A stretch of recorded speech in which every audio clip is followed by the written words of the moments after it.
সত্যি সত্যি কিন্তু আমি অত্যন্ত ভাগ্যবতী যে আমার জীবনের এই আমার ফিল্ম জগতে আসাটাই ওনার হাত ধরে এই এক অভূতপূর্ব অনুভূতি আর মানে অসম্ভব ভাগ্য।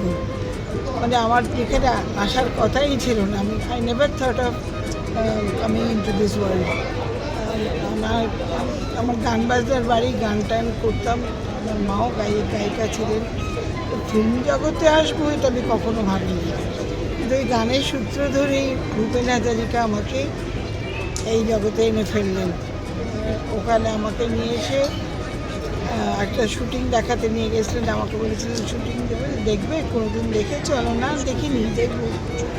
তারপর আমি গেলাম, ওইখানে অনেক ডিরেক্টররা ছিলেন, তারা আমাকে ডাকছে তুমি তো আমার ছবি করো, এভাবে বলছে তুমি আমার ছবি করো। আর আমি বাড়িতে কাউকে কিছু না বলে হ্যাঁ করবো, হ্যাঁ করবো, সবাইকে এরকম বলে টলে দিয়ে আসার পরে ফাইনালি আমাকে সুখেন দাস ডাকলেন এই ছবির জন্য।